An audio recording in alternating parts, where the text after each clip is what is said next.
ایک ہی کہتی ہیں، ایک بہن نے فرمایا کہ میں مختلف چینلز پر، دینی چینلز پر احادیث وغیرہ سنتی ہوں اور پھر میں اس کو دوسروں کو بتاتی بھی ہوں، بعض اوقات بتانے میں غلطی ہو جائے تو کیا مجھے اس پر میری گرفت ہوگی اور مجھے کیا کرنا چاہیے؟ دیکھیں، مسئلہ یہ ہے کہ اگر آپ صرف بات کو سن کر اپنے ذہن میں محفوظ رکھنے کی کوشش کریں گی اور بعد میں آپ چاہیں گی کہ میں کسی کو بتاؤں، تو اس میں غلطی کے امکانات بہت زیادہ ہیں، کیونکہ حافظہ کمزور ہوتا ہے، بہت ساری بیچ میں باتیں آ جاتی ہیں، ہو سکتا ہے کہ آپ صحیح بات کو بیان نہ کر سکیں۔ اگر آپ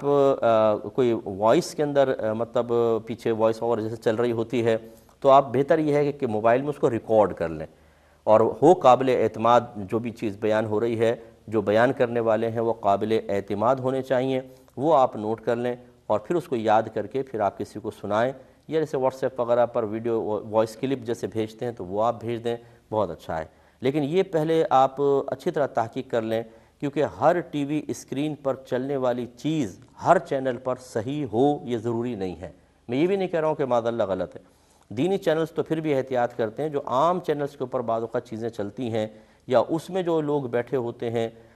میں معاذ اللہ یہ بھی نہیں کہہ رہا ہوں کہ انٹرٹینمنٹ چینل پہ کوئی عالم بیٹھا ہوگا تو وہ بالکل عالم نہیں ہوگا، جھوٹ بٹھایا ہوا ہے، ایسا نہیں ہے، لیکن یہ ضرور ہے رمضان میں بھی خاص طور پر، اور اس کے علاوہ بھی ہم چونکہ علم کی فیلڈ سے تعلق رکھنے والے لوگ ہیں، ہر شخص اٹھ کر آ کر آج ٹی وی کے اوپر بیٹھ گیا ہے، ایسے الٹے سیدھے مسائل بتاتے ہیں کہ بیچاروں کو شہرت کا اتنا شوق ہوتا ہے، لوگوں کے سامنے نمایاں ہونے کا اتنا شوق ہوتا ہے کہ وہ یہ نہیں دیکھتے کہ ہم کتنے بڑے گناہ کبیرہ کر رہے ہیں۔ الٹے سیدھے مسئلے، اپنی ناقص قسم کی رائے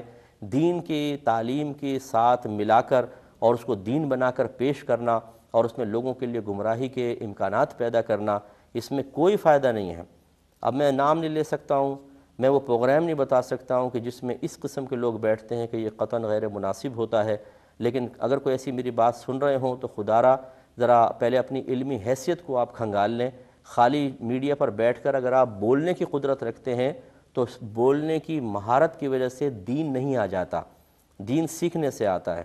آپ جو بات بیان کر رہے ہیں پہلے قرآن و حدیث سے اس کی دلیل طلب کریں، دلیل طلب کرنے کے بعد کسی مستند عالم دین کو وہ سنائیں کہ میں غیر عالم ہوں، میں بیان کرنا چاہتا ہوں، کیا یہ صحیح ہے یا نہیں ہے۔ یہ ہمارا مشورہ ہے، اور ہمیں امید ہے کہ ایسے لوگ ہماری بات کو نہیں سنیں گے، کیونکہ جب ان کی شہرت کی راہ میں یا جو جھوٹی نام و نمود ہے اس کی راہ میں کوئی بھی رکاوٹ بننے لگے، وہ ہم پر 10 تنقیدیں کر دیں گے، وہ ہماری کسی چیز کو بنیاد بنا کے اس میں کیڑے نکالنا شروع کر کے یہ ثابت کرنے کی کوشش کریں گے، دیکھیں جی ہمارے بارے میں کہہ رہے ہیں، ہم تو ان کا پوسٹ مارٹم کرنے پہ قدرت رکھتے ہیں،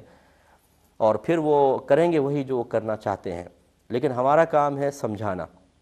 میرے آقا صلی اللہ علیہ وسلم نے واضح طور پہ فرمایا، جو بغیر علم کے فتویٰ دے اس پہ زمین و آسمان کے تمام فرشتے لعنت کرتے ہیں۔